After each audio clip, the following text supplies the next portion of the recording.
already. So the problem that we were solving was when refugees reach the country where they're planning to settle, and there's the period of time where they're claiming asylum and they can't work.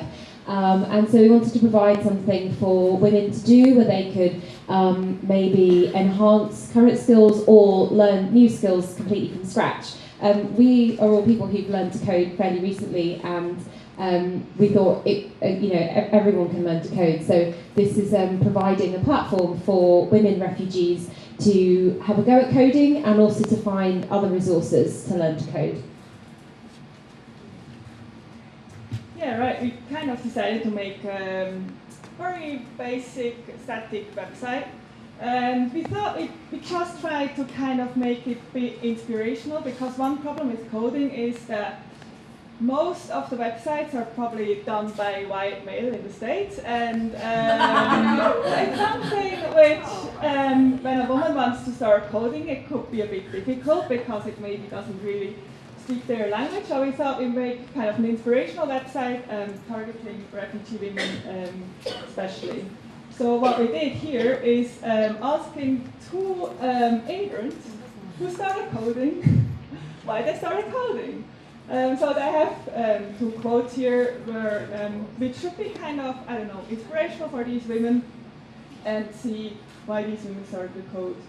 Then we have here listed some of the advantages why you should start to code.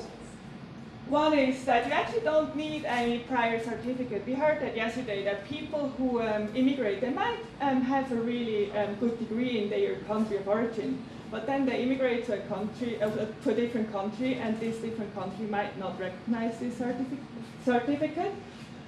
With coding, it's a little bit different. You just have to show your skills. You don't even have to be fluent in the language you're traveling to, but you have to just be good in coding. So if you actually then start learning to code, you can actually code from anywhere as well.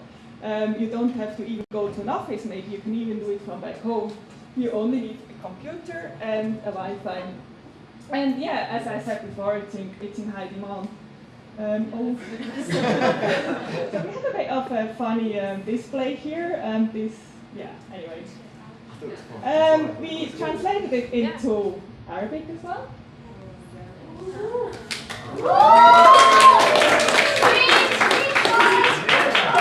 It's not so easy to do it from with the whole, the layout. Not quite there, but we're getting there. It looks mad. Yeah, so then we created a very basic tutorial, which is basically opening up the web inspector to see how a website is looking like, and then changing it from there, because this is how the internet is built. It's mainly built with HTML and CSS, at least in front end. And so these women then can go through that tutorial and actually see it's not magic, it's just code. And then as a last page, we created the resources page.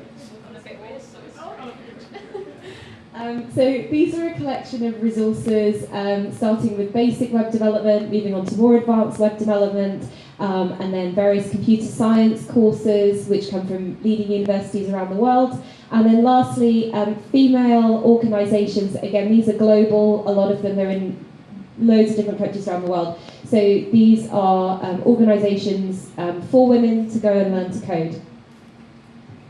And then finally, we have some suggestions for the future, because now our website is not completely in Arabic yet, so that should change. Then maybe we could also change to another language.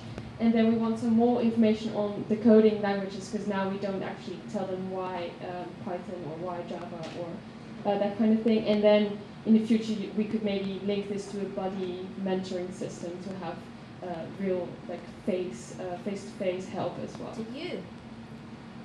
Yeah, absolutely. That would be great. Yeah, I think that's it.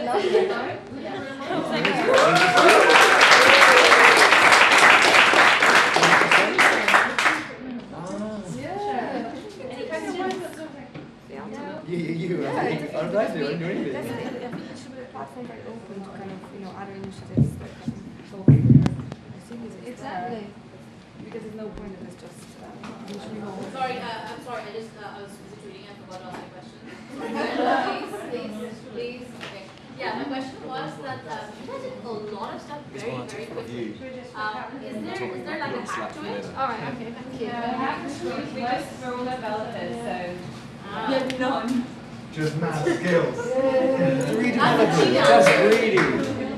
Okay, cool. So yeah, that's great. So would you guys be becoming one of those ambassadors for your own websites? What's the next step? How do we get involved in spreading it? Yeah, maybe. I think definitely like kind of set up a mentoring scheme, like women who are developers, maybe mentoring women who are trying to learn. Another idea we had was trying to, because there's a lot of really good tutorials out there already, but trying to get them to get a website called Code Academy. Yeah. They already have tutorials in various languages, but getting them perhaps translated into Arabic or other languages for refugees. Awesome.